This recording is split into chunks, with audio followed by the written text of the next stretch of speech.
Welcome back to another episode of the Non-Standard Podcast. This one is going to be a little bit shorter. It's going to be just me rambling at you, and I'm going to talk about my leadership philosophy. Why do you hear it on every episode?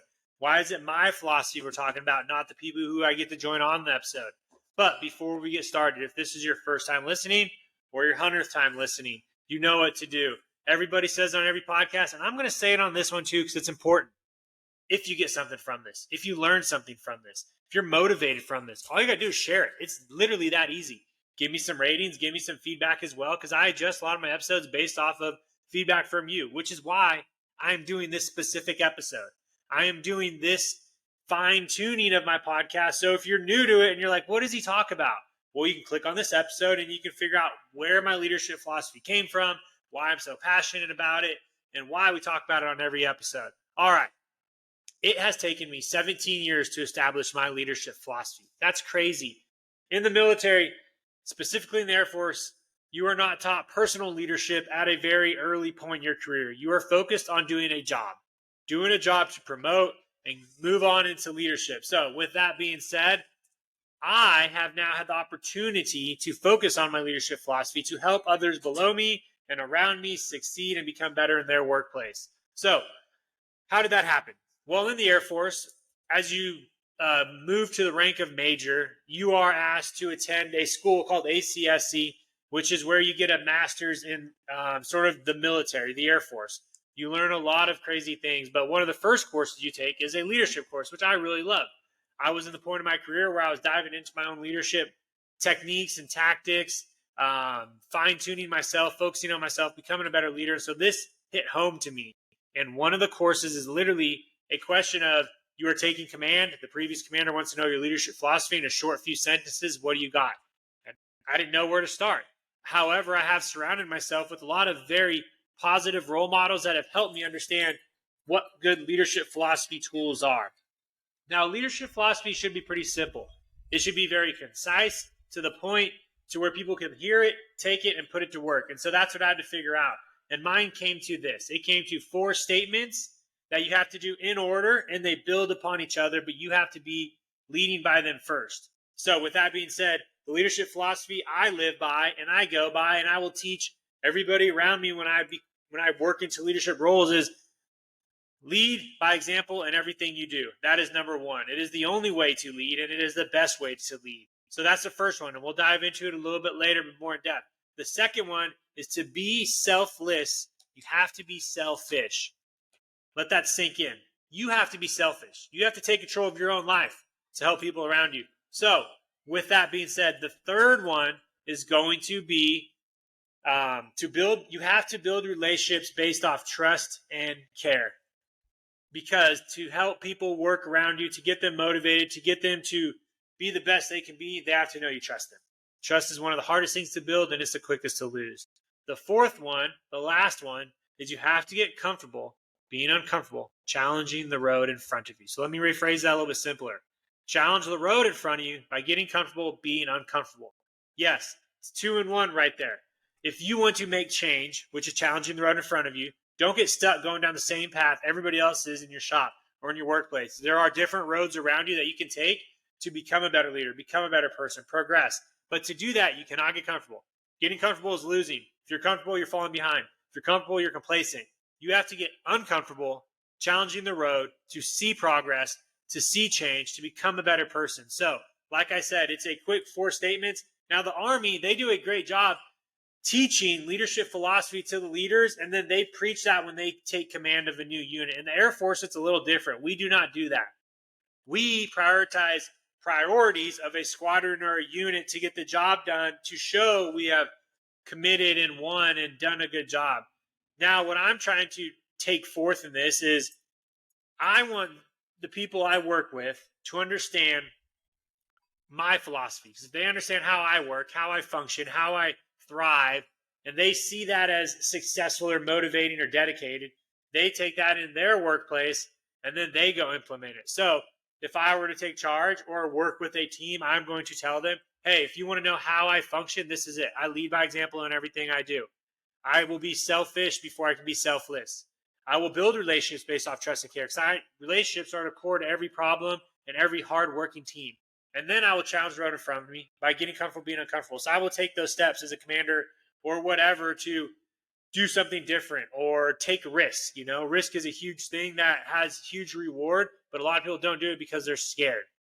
Now, how does this apply to my podcast? Well, in my podcast, if you listen, I follow sort of a script. And in that script, I start off with the 3 H's. The 3 H's are hometown, heroes, and hardship. This is a simple way to get to know somebody, and it is also a leadership trait I've added to my repertoire in my little green book. Then, and that gets the juices flowing in the podcast. So let's say I'm interviewing my son, Connor, and we don't know each other that well. I'm going to ask him the 3 H's. Connor, where are you from? Connor, who are your heroes? Connor, what's a hardship you've had? This gets him talking. It gets him comfortable with what we're doing right now. And I guarantee you, as we talk and as I listen, there will be some leadership traits he will bring up that we will dive into. And so it gets the juices flowing in our conversation. Then I go, okay, what do you think of my leadership philosophy? Now, let's say they review my leadership. And one of the reasons I do this leadership philosophy is to get feedback on myself, to see how I can adapt it, maybe change it as I progress in my career as well. Maybe I get a lot of feedback and they're like, hey, I don't like you using this word too much. Maybe change it up. Okay. Or like, hey, what does this mean? Can you explain it a little bit more? Yes, I can. So we dive into my leadership philosophy. Now, what's crazy is most of the time, if you listen to my episodes, I will not have to reiterate my leadership philosophy, because what's crazy is those 4 things are what a lot of leaders are doing. So the people I have in my podcast, they're all leaders, and they will talk about leading by example. And so I'll be like, oh, you already hit that one. They'll talk about building relationships off trust and care, because they understand that is a key fundamental to a great culture and a great organization. They will talk about challenging the road in front of them, but not specifically in those words, but talking about doing different things to grow, going a different path to succeed. They will talk about being selfish before they be selfless, because obviously if I'm going to tell somebody to do something or ask somebody to do something, I have to be able to do it to myself. I have to be able to take care of myself as well. There's a good phrase, put your gas mask on first if something happens. That's where that comes from. So that's how sort of my script goes. Then we dive into my leadership traits, and that's going to be for a whole new episode. A whole new episode on the traits I have procured throughout my career that I have in my little green book. And right now I think I'm up to like 45 leadership traits. Now look, I didn't create these leadership traits, just like I didn't create these 4 in my leadership philosophy. I saw them in the people around me that are succeeding, that I am following, that I am watching every day. And one thing I see in common is they're all leading by example in everything they do. There's a great quote that says the way you do one thing is the way you do everything. It is very hard to implement. Trust me, I'm trying to implement it right now. I try to keep my truck clean, because that is the way you do everything. I try to clean around the sinks, when I'm at offices or in my own house.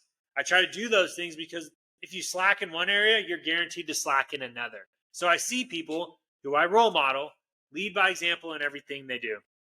I also see them be selfish. I see them taking care of their health and wellness, their mental wellness, their spiritual wellness, their financial wellness, their physical wellness, their family wellness, everything like that. They are working on themselves to put forth more effort into their teams, into their units, into their squadrons, into their culture.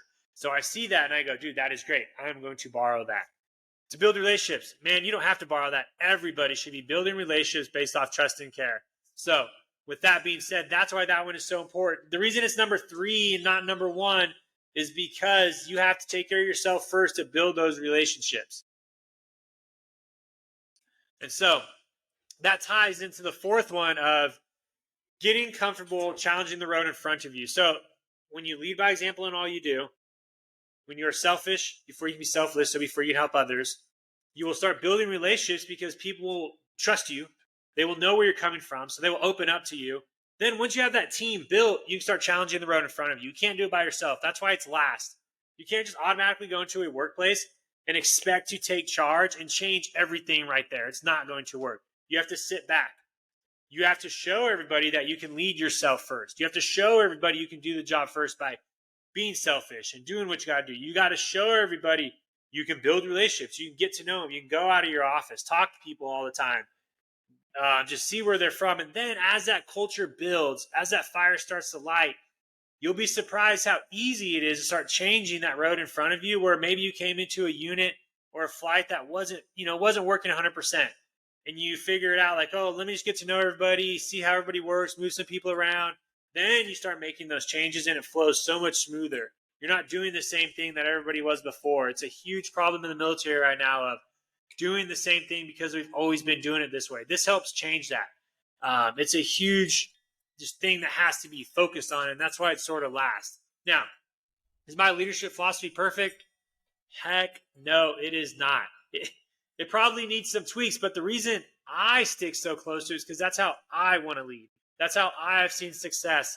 When I say success, it's not like I'm making millions of dollars or I'm getting all these awards. I see it in myself, and I see it in my family. I see it in my kids. I see it in my wife.